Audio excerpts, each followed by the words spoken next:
नहीं। और वो जो कहा जाता है कि बहुतों ने तो ये भी ढूंढने की कोशिश की होगी कि अब एक चीज़ मैं आपके साथ और शेयर करने वाला हूँ। इसको बड़ा थोड़ा सा ये एक मत है, इसका मैं ये नहीं कह रहा हूँ कि कहीं पे प्रमाण दिया हुआ है, पर एक नोटिस करने वाली बात है एक और, जो आज मैं आपके साथ करने वाला हूँ।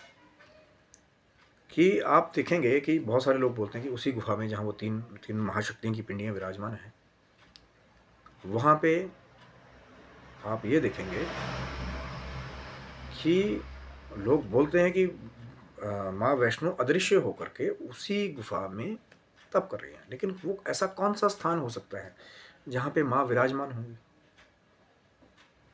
एक और भी चीज़ है, जब बड़े लोग जो आरती देखते हैं उस चीज़ को नोटिस कीजिएगा थोड़ा सा।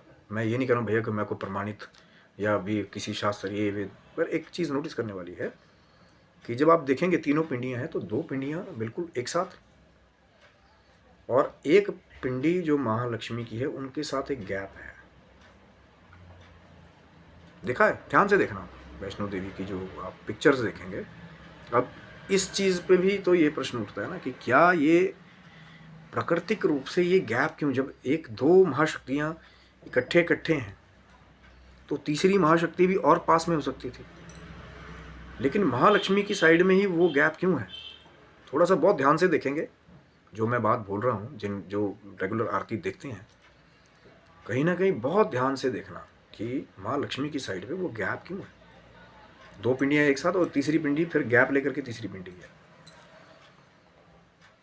तो हो सकता है कि कोई वहाँ पर भी विराजमान हो, वो जो गैप है। ये अब मैं भैया, ये मेरा एक कहते हैं ना कि जैसे आया मन में ख्याल या आया भाव या मैंने कुछ नोटिस किया वहाँ पे। अब मैं ये बिल्कुल भी क्लेम नहीं कर रहा हूँ यहाँ से कि भैया हाँ कि मैंने देखा है वहाँ जा कर के।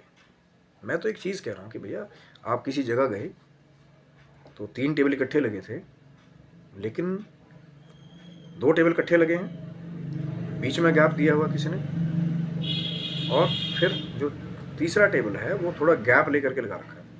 अब कोई तो कारण होगा ना, चाहे प्रकृति में वो पिंडियाँ बनी या कैसे भी है, कि वो जो बीच में गैप है वो किस लिए है। क्या वहाँ पे भी कोई विराजमान है, चाहे अदृश्य है पर दिखाई नहीं दे रहा।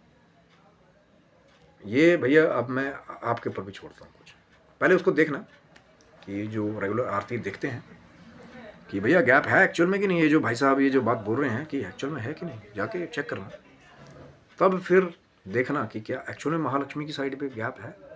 फिर जो तीसरी पिंडी है वो थोड़ा गैप लेकर के, पहले देखना उस चीज़ को जाकर के, फिर कीजिए।